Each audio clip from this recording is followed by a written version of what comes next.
మందార పుష్పాలు హార్వెస్ట్ వచ్చినాయండి. పూజకి మనం ఈ మందార పుష్పాలను హార్వెస్ట్ చేస్తున్నామండి. అలాగే వచ్చేసి ఇక్కడ కూడా వైట్ పుష్పాలండి. ఇవి నందివర్ధన పుష్పాలు.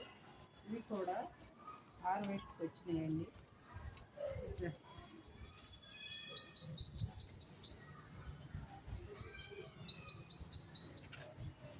ఇవండి బంతి పూలు.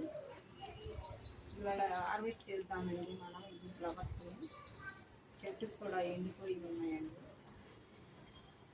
ఇది ఒక రకం బంతి పువ్వు అండి. దీన్ని కూడా హార్వెస్ట్ చేద్దామండి.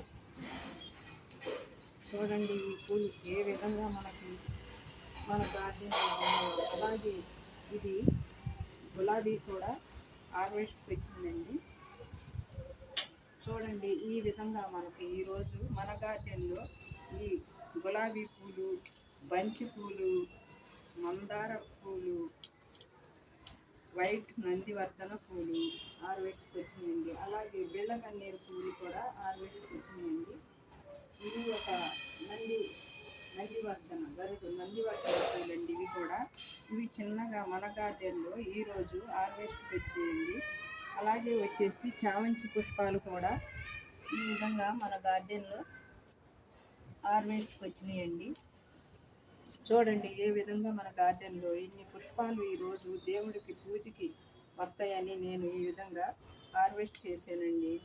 మందారాలు, బంతి పువ్వులు, తెల్ల నందివర్ధన, గులాబీ పూలు, ఈ విధంగా ఈ నందివర్ధన పూలు కూడా మనకి హార్వెస్ట్కి వచ్చినాయండి. ఇదండి ఈరోజు మన వీడియో. ఈ పుష్పాలని నేను ఈ మన గార్డెన్లో పండించి ఈరోజు నేను హార్వెస్ట్ చేశానండి. మన గార్డెన్లో పుష్పాలండి. ఇవి పూజకు వస్తాయని నేను హార్వెస్ట్కి రెడీ చేశానండి. ఇదండి ఈరోజు మన వీడియో. ఈ వీడియో మీకు నచ్చినట్టయితే లైక్ చేయండి, షేర్ చేయండి, సబ్స్క్రైబ్ చేయండి. Thank you for watching.